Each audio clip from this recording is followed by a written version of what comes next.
Assalamualaikum warahmatullahi wabarakatuh. Perkenalkan, nama saya Aniswarinda dari 1043 nomor presensi 05. Di sini saya akan menjelaskan kehidupan politik Kerajaan Malaka. Kerajaan Malaka merupakan pusat perdagangan dan penyebaran Islam di Asia Tenggara. Perkiraan letak Kerajaan Malaka yang berada di Pulau Sumatera dan Semenanjung Malaya.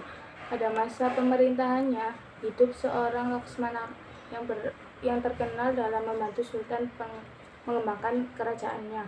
Laksmana itu bernama Hang Tuah. Kerajaan Malaka didirikan oleh Prameswara antara tahun 1380 sampai 1403 Masehi. Prameswara berasal dari Sriwijaya dan merupakan putra Raja Samagi. Saat itu ia masih menganut agama Hindu. Pada saat Malaka didirikan, di situ terdapat penduduk asli dari suku laut yang hidup sebagai nelayan. Mereka berjumlah kurang lebih 30 keluarga. Kemudian raja dan rombongan merebut kerajaan Malaka dari penduduk asli kerajaan itu. Raja dan rombongan berhasil merebut kerajaan Malaka karena jabatan raja lebih tinggi dari penduduk asli.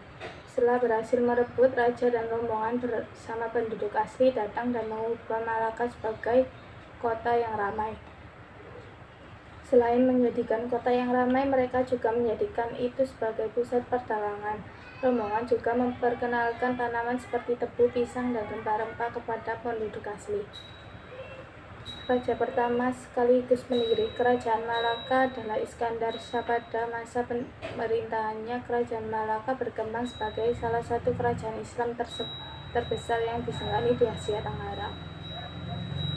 Wilayah kekuasaan Malaka diperluas hingga mencapai wilayah Semenanjung Malaka pada masa pemerintahan Muhammad Iskandar Shah.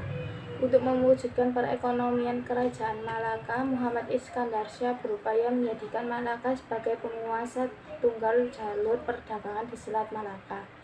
Untuk mencapai cita-citanya tersebut, Raja Muhammad Iskandar Shah harus menguasai Samudra Pasai dulu. Muhammad Iskandar Shah menikahi putri dari Raja Samudra Pasai. Setelah itu, pada masa pemerintahannya, Malaka berhasil menjadi pusat perdagangan dan penyebaran agama Islam di Asia Tenggara, Semenanjung Malaka maupun di wilayah Sumatera. Dengan perkembangan politik di Malaka mengalami kemunduran pada masa pemerintahan Sultan Alauddin Shah. Banyak daerah taklukan Kerajaan Malaka banyak yang melepaskan diri. Kerajaan Malaka semakin melemah pada saat Sultan Mahmud Shah memerintah. Daerah kekuasaannya hanya meliputi sebagian kecil Semenanjung Malaka, hingga pada akhirnya bangsa Portugis berhasil menduduki Malaka pada tahun 1511 dan mengakhiri kekuasaan di Malaka. Sekian dari saya. Wassalamualaikum warahmatullahi wabarakatuh.